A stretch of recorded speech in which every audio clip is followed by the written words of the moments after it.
Assalamualaikum warahmatullahi wabarakatuh. My name is Muhammad Salih Lomondot from STEM 11.4 and I'm going to continue the discussion. Streams can cause havoc during a flood, an event in which the volume of water flowing down a stream exceeds the volume of the stream channel. Water overtops the banks and spreads out over a flood plain or delta plain, or fills a canyon to a greater depth than normal. Floods can be classified in different ways.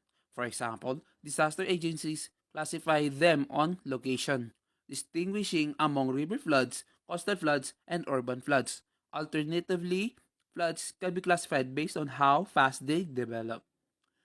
We'll take the latter approach here and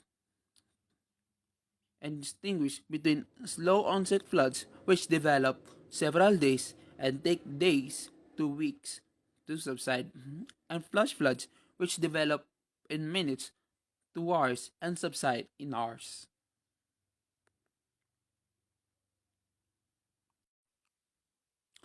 Slow onset floods.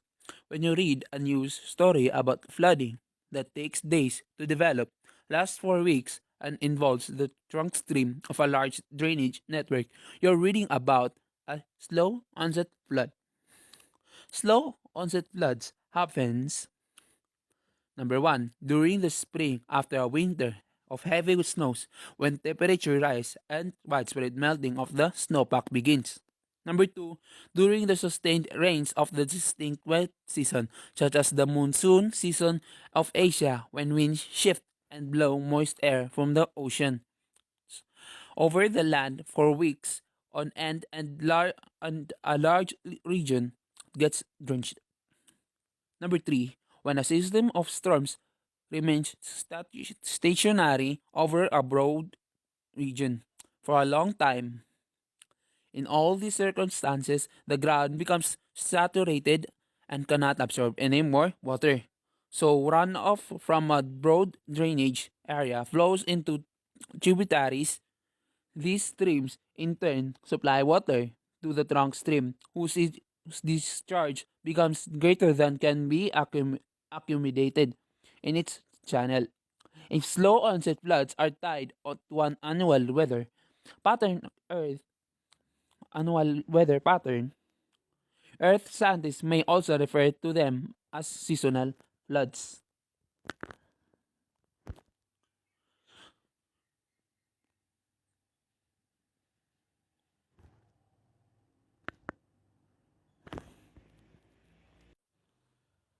Flash flood, an event during which the discharge of a stream increases so fast that it may be impossible to escape from the path of the water.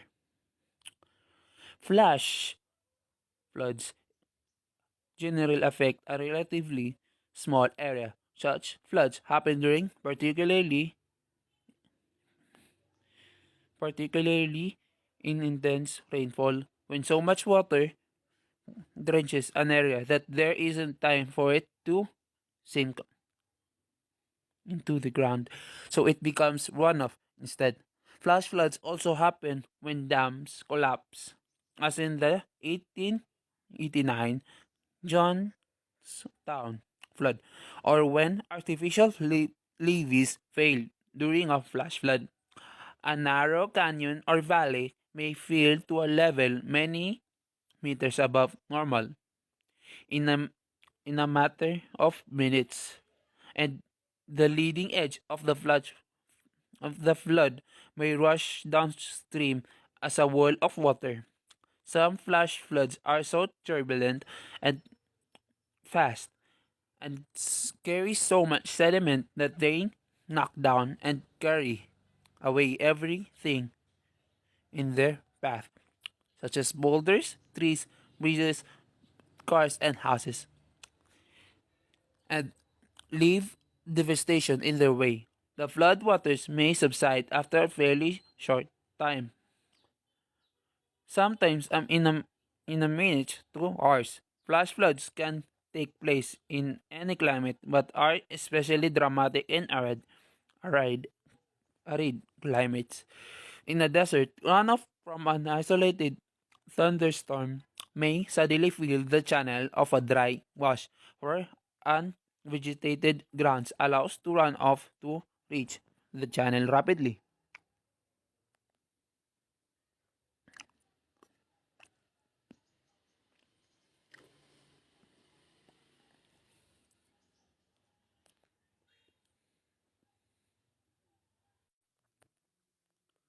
Living with floods.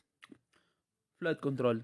In the 20th century, flood control efforts intensified as the population living along rivers increased. For example, following a disastrous flood in 1927, the U.S. Army Corps of Engineers began a program to control Mississippi's flooding. First, the Corps built about 300 dams along the river's tribu- tri- tributaries to so that excess runoff could be stored in reservoirs and later released slowly. Second, they built artificial levees of sand and mud as they as well as concrete flood walls. These structures are designed to increase the channel's volume and to isolate portions of the floodplain from flooding. Although the Corps strategy has worked for floods up to a certain size, it was insufficient to handle the 1993 and 2011 Mississippi floods. When reservoirs filled and additional runoff head downstream, the river rose until it spilled over the tops of some levees and it undermined other undermining occurs when the rising water levels increases the water pressure on the riverside of the levee, forcing water through the sand under the levee in insusceptible areas. Insusceptible areas. Water spurts out of the ground on the dry side of the levee, thereby washing away the levee's support until eventually it becomes so weak that it collapses and fills the area behind it. Flood control in some localities may involve a restoration of wetland areas alongside rivers, for wetlands can absorb significant quantities of flood water. In addition, planners may prohibit construction within designated land areas adjacent to the channel, creating a floodway that can fill without causing expensive damage.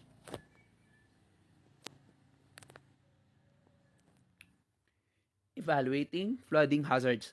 When making decisions about investing in flood control measures, mort- mortgage, mortgage, mortgage or insurance, planners need a basis for defining the hazard or risk posed by flooding. Geologists characterize the risk of flooding in two ways. The annual probability of flooding characterize the risk of flooding in two ways. The annual probability of flooding indicates the likelihood that a flood of a given size will happen along a specified portion of a stream during any given year. For example, if we say that a flood with a given discharge has an annual probability of 1%, then we mean there is a 1 in a 100 chance that a flood of this size will happen in any given year. The, the, risk, the recurrence interval of a flood of a given size is average number of years between successive floods with a given discharge.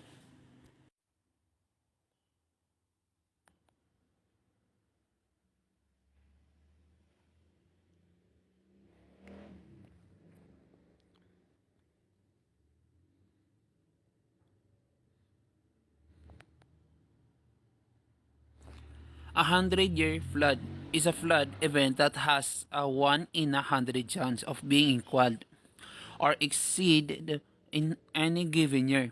The 100-year flood is also referred to as the 1% flood since its annual exceedance probability is 1%. Knowing that this discharge for a flood of a specified annual probability and knowing the shape of the stream channel and the elevation of the land bordering the stream allows geologists to predict the extent of land that will be submerged by such a flood. Such data in turn permits geologists to produce flood hazard maps. To get the annual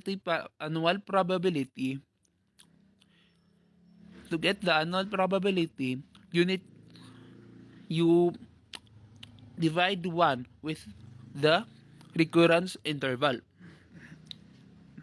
For example, the annual probability of a 50-year flood is 1 over 50, which can also be written as 0.02 or 2%.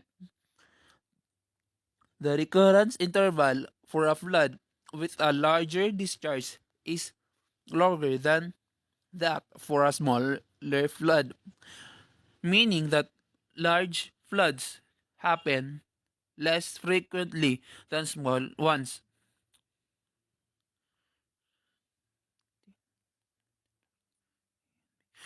Unfortunately, people commonly misunderstand the meaning of recurrence interval, believing that they do not face future flooding hazards if they buy a home within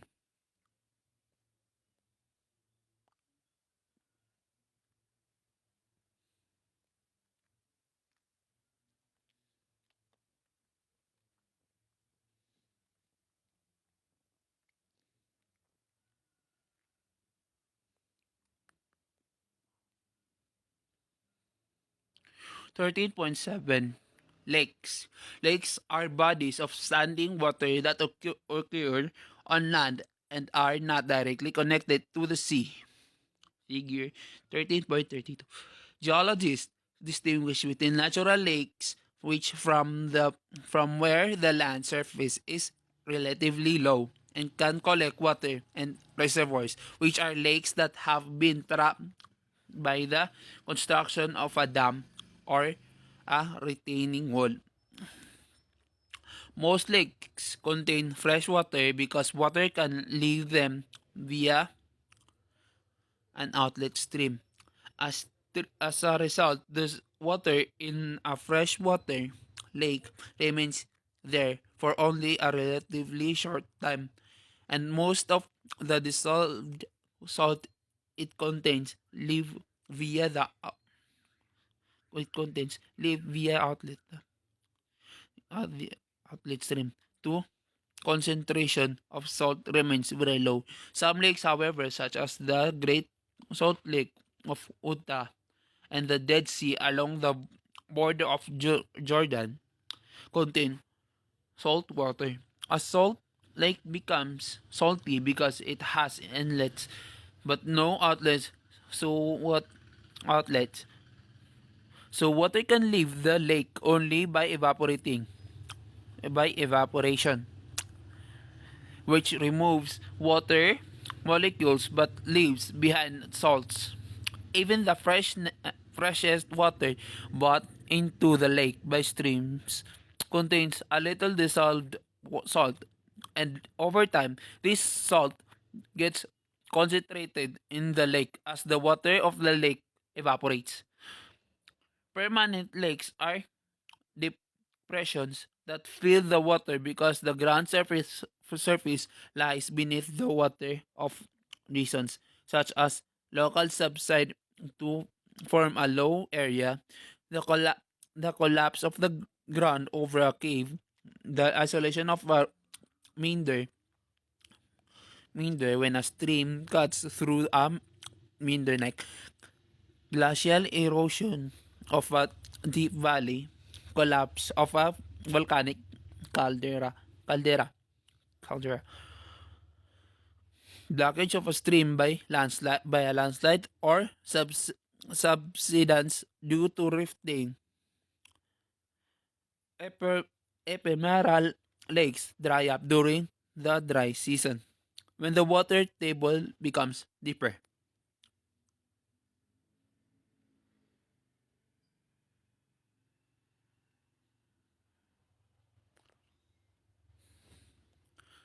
13.8. Introducing groundwater. When it rains, some of the water that falls on the land sinks or percolates into the ground. A process called infiltration. In effect, the upper part of the Earth's crust behaves like a giant sponge that can soak up water of the water that infiltrates downward. Some descend only to the soil where it adheres to the surface of mineral grains and organic fragments. This water called soil moisture may later evaporate, be taken up by the roots of plants, or be pushed deeper into sediment or rock, where along with the water that was trapped in rock at that time, the rock formed. It makes up groundwater. Groundwater flows slowly and it may remain underground from anywhere from a few months to tens of thousands or even millions of years before returning to the surface to pass once again into other reservoirs of hydraulic cycle. Groundwater exists primarily in the Earth's upper crust for below depths of about 20 to 30 kilometers, 12 to 19 miles. Metamorphic reaction incorporate water, rocks, flow plastically, and water no longer stays in liquid form.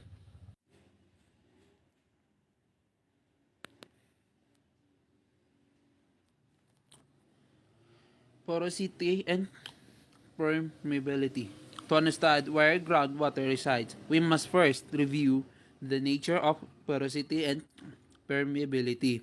Only a tiny portion of underground water occurs in open caves or underground streams. Most groundwater reside in relatively small open spaces between solid mineral grains and sediment or rock, or within cracks of various sizes. Recall from chapter 11.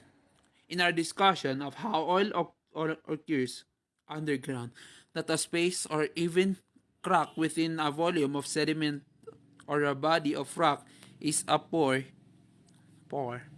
and that porosity refers to the total volume of open space within a material, specified as a percentage. For example, if we say that a block of rock has 30% porosity, then 30% of the volume of the block consists of pores. Hydrogeol- Hydrogeologist is a researcher who specializes in the study of groundwater. Distinguish between two basic kinds of porosity. Primary porosity develops during sediment deposition or rock formation. It includes the space that exists where the grains porosity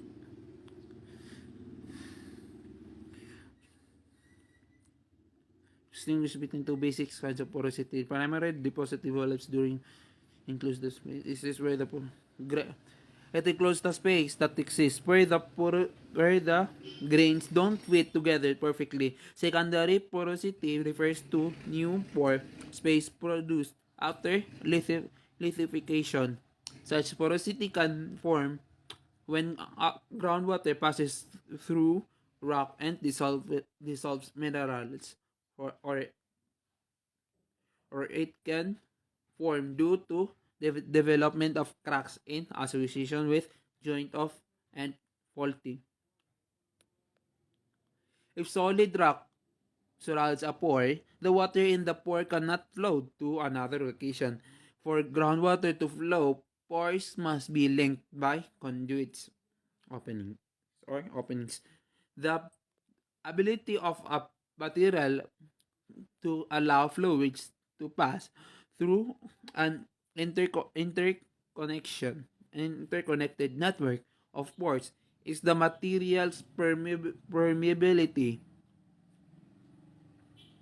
Groundwater flows easily through a permeable permeable material such as loose gravel. Water flows slowly through low permeability material as it follows a tortuous path through tiny conduits. Water cannot flow at all through all or through an impermeable material. The permeability of a material depends on several factors, such as number of available conduits. As the number of conduits increase, permeability increase.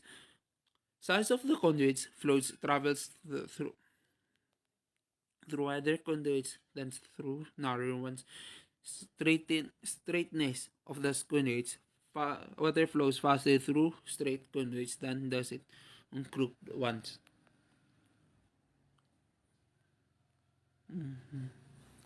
Straight.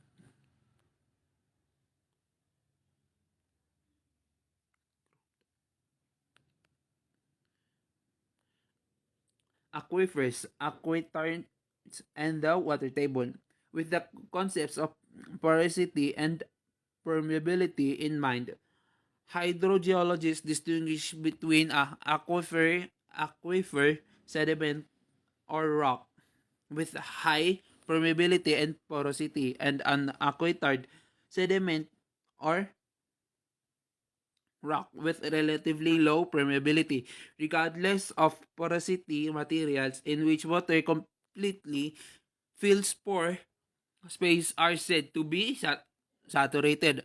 In which water completely fills pore space are said to be saturated. We further distinguish between an unconfined aquifer which starts at the ground surface and extends to downward, and then confined aquifer which is separated from the ground surface by an aquitard. Hydrogeologists define the saturated zone as the subsurface region in which water fills pore spaces, typically an unsaturated zone in which water only partially fills pores, so that some air fills pore space remains extends from the ground surface down from depth. Figure 13.35b. The underground boundary between the unsaturated zone and the saturated zone below is called the water table. In effect, the water table forms the top boundary of groundwater. Some groundwater seeps up along grain boundaries due to sacrifice tension and the attraction of water molecules to one another and surface. This rise is known as capillary action, yields a capillary fringe of wetness and just above the water table. The depth of the water table varies greatly with location. If water table lies at the ground surface, there is no unsaturated zone and the ground is wet and soggy. If the ground surface lies below the table, the low area fills with water and becomes a lake of stream, where the water table lies hidden below the ground surface. The ground surface is usually dry, in humid regions. Water typically lies within a few meters or tens of meters of the surface, where whereas in arid regions it may lie hundreds of to thousands of meters below the surface. Rainfall can change the water table depth in given locality that that the water table drops during the dry season and rises during the wet season. Streams or ponds that hold water during the wet season may dry up during the dry season because their water infiltrates the ground below. Figure 30.30. In particularly wet season, the water table rises. If the water table rises above the level of a house basement, the water seeps through the foundation and floods the basement floor. Catastrophe, catastrophic damage can occur when a rising water table weakens the base of hill, slope, or a failure surface underground, triggering landslide and slumps as we saw in chapter 12.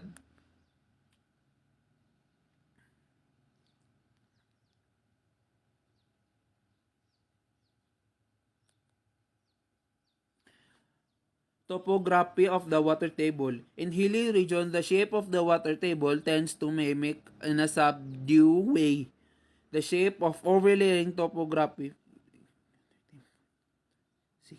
This means that the water table lies at a higher elevation beneath hills than it does beneath valleys. It may seem surprising that the elevation of the water table varies a consequence of ground surface topography. After all, when you pour a bucket of water into a pond, the surface of varies because groundwater moves so slowly through rock and sediment that it cannot quickly assume as horizontal surface. When rain falls on a hill and water infiltrates the water table. The water table rises slightly during a period without rain. The water table skins slowly but so slowly that by the time it rains again and causes the water table to rise again, the table hasn't had time to sink very far. In some locations, lens-shaped layers of impermeable rock, such as shale, lie within a thicker aquifer, aquifer amount of groundwater and may accumulate above such an aquifer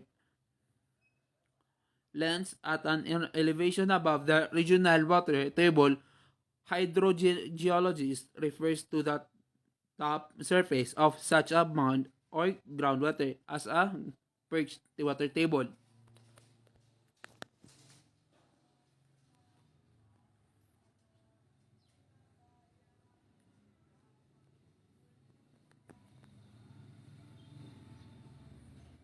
30.9 groundwater flow in the in the unsaturated zone. Water simply percolates downward like the water passing through a drip coffee maker. For the water moves only in response to downward pull of gravity. But in the zone of saturation below the water table, groundwater flow is more complex. For this water moves not only in response to gravity but also in response to different differences in pressure. Pressure can cause groundwater to flow sideways or even upward. If if you've ever watched water spray from a fountain, you've seen pressure pushing water upward. Therefore, to understand the nature of groundwater flow, we must first understand the origin of pressure in groundwater. For for simplicity, we'll consider only the case of groundwater in unconfined aquifer. The pressure on groundwater at any specific point underground comes from the height of all the overlying water. From overlaying water. From the point up to the water table, the height of overlying rock does not contribute to the pressure exerted on groundwater because contact points between mineral grains bear, bear, bear the rock's weight. As a result, a point at a greater depth below the water table feels more pressure than a point at a lesser depth. If the water table is horizontal, an imaginary horizon, an imaginary horizontal plane at a particular depth below the water table feels the same pressure everywhere. But if the water table is not horizontal, the pressure exerted at points on a horizontal plane at a particular depth changes from point 1 to point. Both the elevation of a volume of groundwater and the pressure within the water provide energy that, if given the chance, drive groundwater flow. Hydrogeologists have determined that groundwater flow typically follows a long concave curve path, as viewed in cross section figure 10.37a. These curved paths eventually take regions where the water table is low, such as below a valley, a location where water enters the ground, meaning a place where the flow has downward trajectory, is a recharge area, where a location where groundwater flows back up to the ground surface is a discharge area, groundwater that flows past taking it deep into the subsurface generally must travel further from recharge to discharge areas, and therefore stays underground longer than goes than those groundwater that follows shadow path.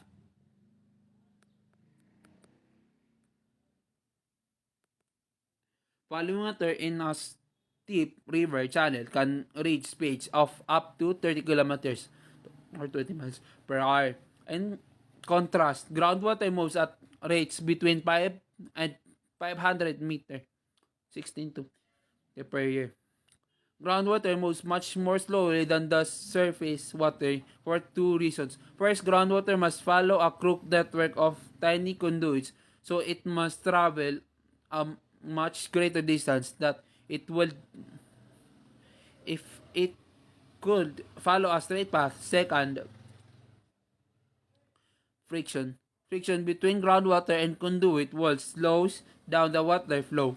Simplistically, the actual velocity of groundwater flow at a location depends on the slope of the water table and the permeability of the material through which the ground is flowing. Groundwater flows faster through high permeability rocks than it does through low permeability rocks, and it flows faster in region where the water table has steep slope than it does in regions where the water table has a gentle slope. French researcher Henri Darcy developed an equation now known as Darcy's law that describes the controls on groundwater flow more completely.